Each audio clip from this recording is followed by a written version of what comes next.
माता दी, जय माता दी आप सबको। और ये जो लाइव हम कर रहे हैं ये किसी मोटिव से कर रहे हैं हम लोग।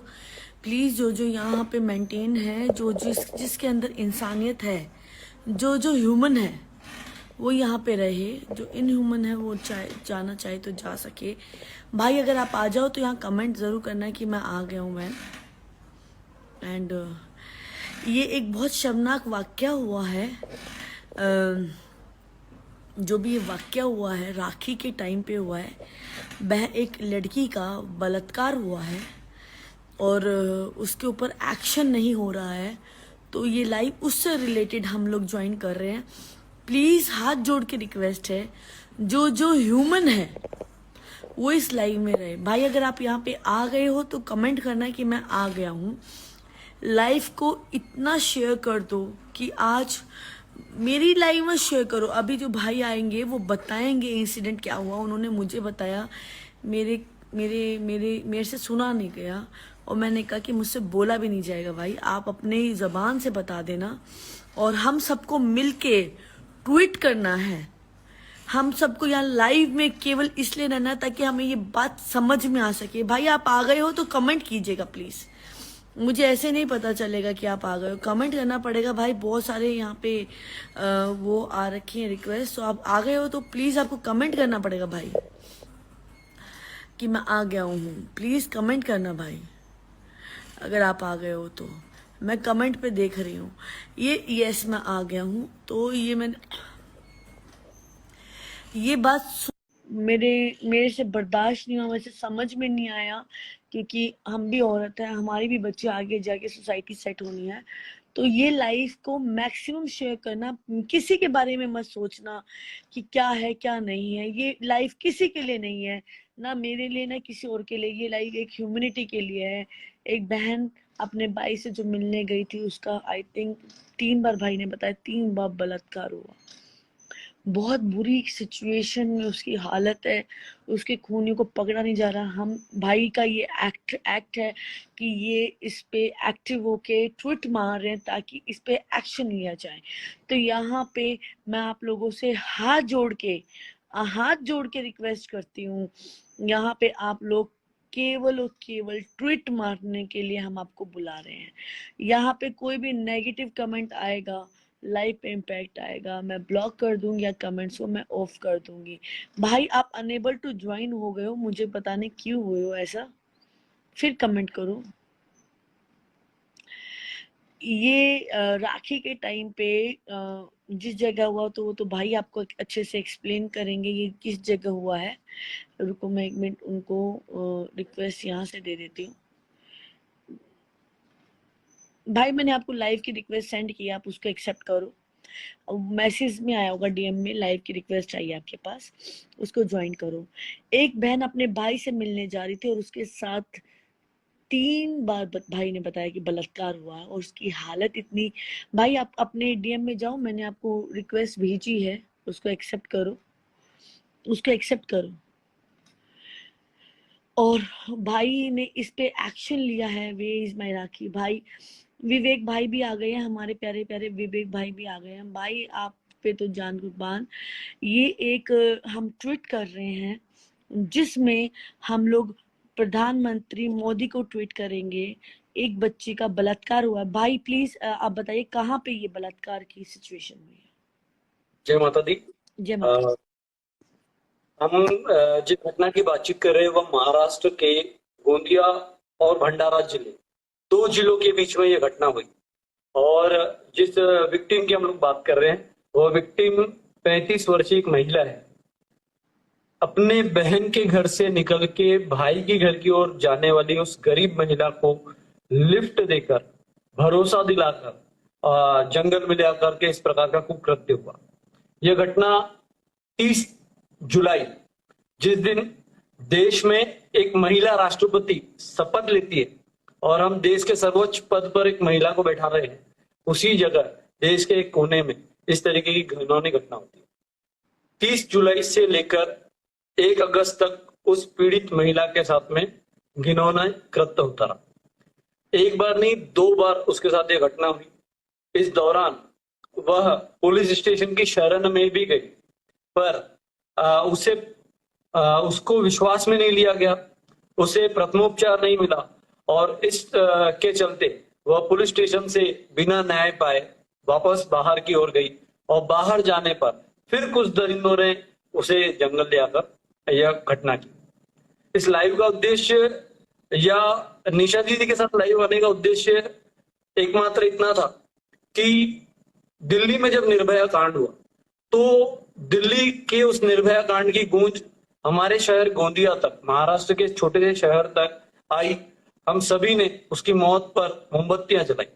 घटना हो जाती है, कोई निर्भया होती है, कोई आसिफा होती है, नाम बदलते रहते हैं, पर घटनाओं पर रोक नहीं लगती। किसी प्रकार का किसी भी आरोपी को कानून का डर नहीं बच गया है।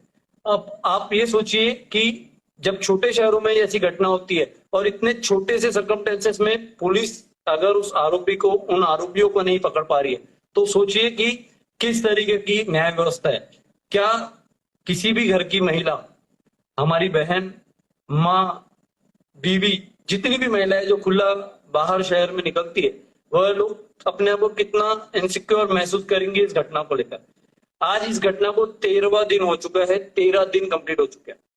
13 दिन होने के बावजूद पुलिस ने सिर्फ स्केच जारी किए हैं और स्केच जारी करने के बाद में भी उस आरोपी का अब तक कोई पता नहीं चला। 2 पुलिस वालों को निलंबन हुआ। पूरे महाराष्ट्र के जो लोग हैं इस पर नजर बनाए हुए, पर जब भी कोई ऐसी घटना होती है तो हमारी न्याय व्यवस्था के ऊपर में कहीं ना कहीं अंकुश लगता है, प्रश्नवाची चिन्ह लगता है कि क्या हर बार ऐसी घटनाएं होगी और हम उसकी मौत पर जाकर के गम मनाएंगे और फिर उस घटना को भूल जाएंगे। तो क्यों ऐसा कोई फास्ट ट्रैक या कोई ऐसा कानून नहीं बनता जिसमें आरोपी की शिनाख्त होते ही उसे तुरंत फांसी की सजा या कठिन से कठिन सजा मिलनी चाहिए। यह जो घटना है यह इतनी ब्रूटल है कि आप सभी निर्भया केस के बारे में जानते हैं। निर्भया केस में निर्भया के साथ में जो हुआ था, बलात्कार हुआ था, उसके बाद जितना गंदा कुकृत्य हुआ था उससे कई गुना ज्यादा यहाँ ब्रूटल बलात्कार हुआ है उस महिला के साथ में। आरोपी 2 हो सकते हैं, 3 हो सकते हैं, 4 हो सकते हैं, 5 हो सकते हैं, संख्या कितनी भी हो सकती है, लेकिन अगर वह खुले घूम रहे तो क्या पता आज उस बहन के साथ हुआ, आगे जाके क्या होगा। हम सभी यहाँ जो जुड़ रहे हैं उसका कारण यह है कि मैं आप सभी से हाथ जोड़ करके निवेदन करता हूं कि आप सभी इस लाइव में जुड़ने के बाद मैंने कमेंट में हमारा एक हैशटैग डाला है, जस्टिस फॉर गोंदिया विक्टिम। एक बार इस फिर पर डालो, एक बार फिर जी हाँ, डालो, मैं पिन कर देती हूँ भाई, एक बार फिर डालो, मैं पिन करती हूँ। जस्टिस फॉर गोंदिया विक्टिम, इस हैशटैग को लगाकर आप प्रधानमंत्री जी, गृह मंत्री जी, राष्ट्रपति जी और महाराष्ट्र के मुख्यमंत्री सीएमओ पर टैग करें और इस बहन की आवाज को बुलंद करने में मेरी मदद करें। यही हम लोग इस लाइव के माध्यम से आप लोगों से कहने आए हैं। जिस प्रकार का माहौल देश में हर कुछ समय पे देखने मिलता है, बड़े बड़े शहरों में जब घटनाएं होती है तो इलेक्ट्रॉनिक मीडिया, प्रिंट मीडिया और बाकी सारे लोग अपने स्टूडियोज में इन सारी चीजों पर पोस्टमार्टम करते हैं, बातें करते हैं, नए नए मेहमानों को बुलाते हैं, बातें करके वो बातें खत्म हो जाती है। और जब किसी छोटे शहर में ऐसी घटना होती है तो उसकी आवाज भी, उसको जो न्याय है वह भी नहीं मिल पाता और पुलिस को भी कहीं ना कहीं सरकार की तरफ से इतनी सुविधाएं मुहैया नहीं कराई जाती कि जिसके वजह से वो इस तरीके की किसी भी घटना में जल्द से जल्द किसी प्रकार का सर्च ऑपरेशन कर पाए। तो आप सभी से मैं फिर एक बार दरख्वास्त करूंगा कि आप लोग इस लाइव के बाद आप जितने भी लोग ट्विटर पे हैं वह लोग जाकर के इस ट्वीट को करें, अपने शब्दों में उस पीड़िता के लिए आप न्याय की गुहार लगाएंगे। आप अपने स्टोरीज पर, स्टेटस पर रख करके इस घटना का विरोध प्रदर्शन कर सकते हैं, क्योंकि आज 13 दिन है। कल राखी थी, कल हमारे जो लोग, हम जिस इस मूवमेंट में जो जुड़े हैं उन लोगों का राखी बंधवाने को मन नहीं हुआ। आज मैं जाकर के मेरी बहन से राखी बंधवाया हूँ। कल हम लोगों ने कहीं किसी प्रकार का ऐसा मॉरल नहीं था कि हम लोग राखी भी बंधवा पाए, क्योंकि हम देख रहे हैं कि ढाक के 3 पाक पुलिस वही बता रही है कि हम ढूंढ रहे हैं, ढूंढ रहे हैं, ढूंढ रहे हैं।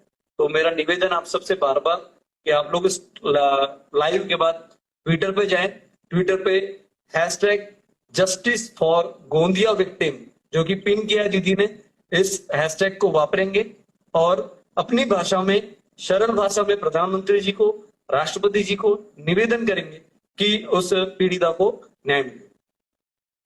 तो ये बहुत शर्मनाक चीज हुई है, और जो जिसके अंदर ह्यूमैनिटी है, मैं ये लाइफ को शेयर करूंगी, सेव करूंगी, और इस लाइफ को हर जगह स्प्रेड करूंगी। आप लोग भी इस लाइफ को मैक्सिमम स्प्रेड करना।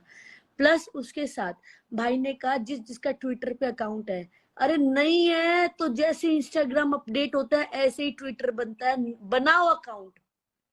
मेरा भी नहीं है, मैंने भी बनाया। अकाउंट बनाओ और ट्वीट मारो, और ट्वीट के साथ साथ वीडियो भी बनाओ, और वीडियो बना के ये हैशटैग लगा कि मुझे भी और भाई को भी टैग करो।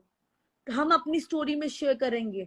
मैं ये स्टोरीज को ओपन कर रही हूँ इस अकाउंट के लिए, इस जस्टिस के लिए।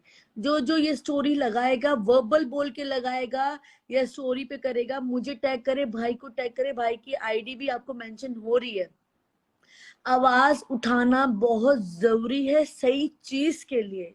यहाँ पे आपकी भी बच्ची हो सकती थी, मेरी भी बच्ची हो सकती थी, किसी और की भी बच्ची हो सकती थी, और आगे भी हो सकती है। इसको यहीं पे स्टॉप करें, एक्शन को एक्टिव करें। हमसे जितना बन पाएगा हम सब मिलके उतना करेंगे। तो प्लीज बी टुगेदर, एक बन जाओ और इस लड़की के लिए बन जाओ। और ऐसा नहीं है कि छोटे जगह की है तो इसके लिए कोई आवाज नहीं उठाएगा, बड़ी जगह वाली के लिए तो मोर्चे उठ जाए, ऐसा नहीं है। लड़की लड़की होती है, छोटे की हो या बड़े की हो, ठीक है। और ये बहुत शर्मनाक है, एक बहन अपने भाई को राखी बांधने गई और उसके साथ इतना गलत तरीके से उसके शरीर पे घाव, उसकी आत्मा पे घाव, और उसको जिंदगी खोनी पड़ी। तो बहुत शर्मनाक चीज है। तो भाई कुछ और बताओ, आप अगर कुछ और हेल्प चाहिए हो आप से। वह मौत से जूझ रही है, 2 बड़ी सर्जरीज उसको हो चुकी हैं।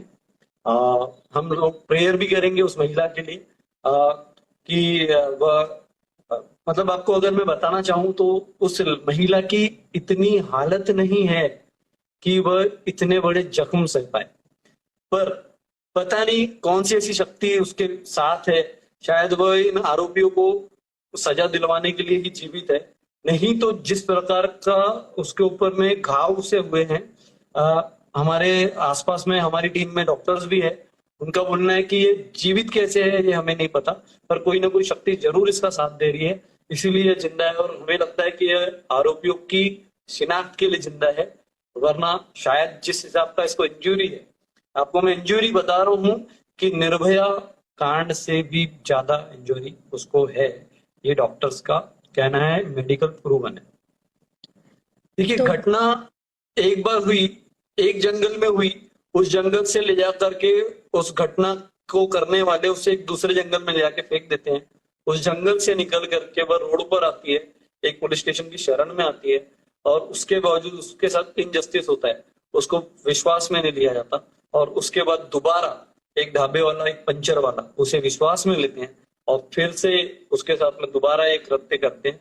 दोबारा के इस बलात्कार में उसको, शरीर को इस प्रकार की हानि पहुंचाई जाती है कि वह जिंदगी और मौत के बीच में अब झूल रही है।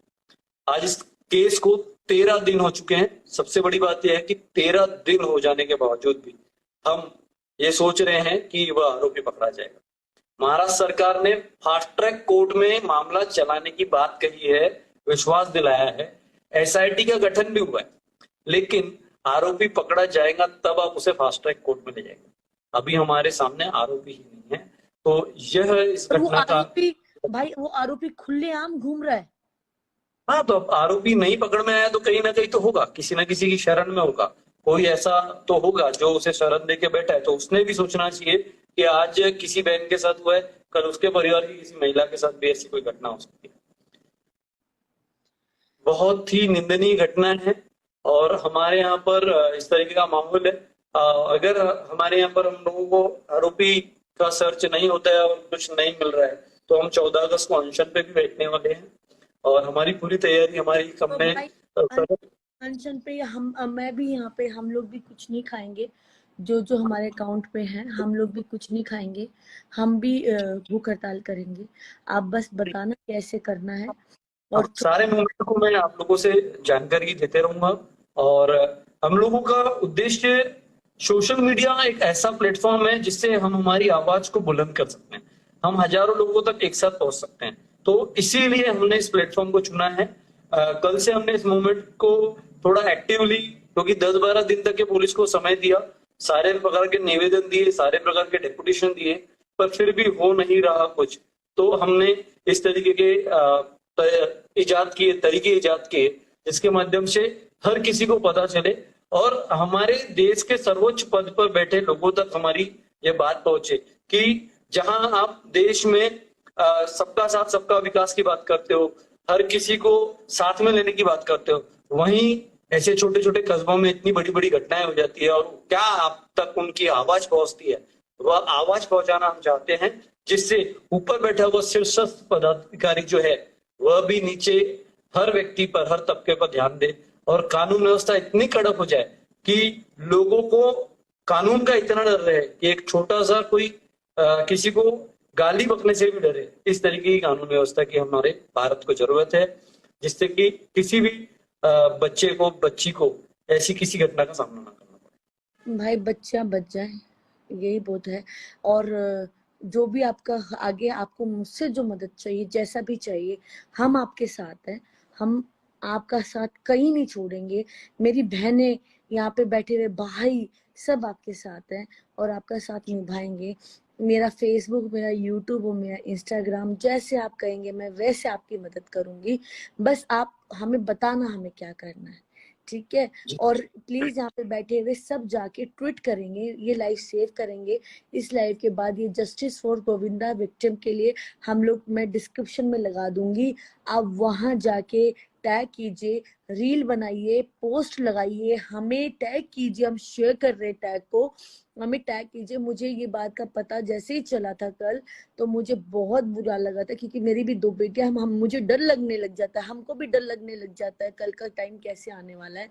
तो अपने बच्चों के लिए ये टाइम, अब वो सोचो वो भी किसी की बच्ची है, अपने बच्चों के लिए ये टाइम को सेव करने के लिए ये एक्टिव कदम हमको लेना चाहिए। तो भाई का मदद करो। धन्यवाद। नहीं भाई, आपको टैग करेंगे प्लीज। आप और भी कुछ होगा तो आप रील के थ्रू हमें बताते रहेंगे, हम स्टोरी लगाते रहेंगे। ठीक, मैं ये लाइव सेव। धन्यवाद आप सभी जो जुड़े हैं। आप सभी से फिर एक बार निवेदन, हमने हमारा हैशटैग पिन किया है, तो आप उस हैशटैग को जरूर डालें, निशा दी को टैग करें, मुझे मेरी आईडी पर भी टैग करें। ना भी किया तो ये हैशटैग से मैं आप सभी तक पहुंचूंगा, तो आवाज बने उस बहन की, जस्टिस फॉर गोंदिया विक्टिम। धन्यवाद आप सभी मेरे साथ हमारे शॉर्ट नोटिस पर लाइव आए। जय माता दी। ये लाइव सेव होने जा रहा है, इस लाइव को शेयर कर दो। क्या पता कोई ऐसा बंदा हो, ऐसा पावरफुल बंदा हो जो हमारी इसमें मदद कर सके, क्योंकि हमें नहीं पता, कानूनन लड़ाई में सबसे ज्यादा स्ट्रॉन्ग बंदा कोई ना कोई ऐसा बंदा होगा जो हमारी मदद कर सके। तो ऐसे बंदे तक ये लाइव मैक्सिमम शेयर करो। जय माता दी।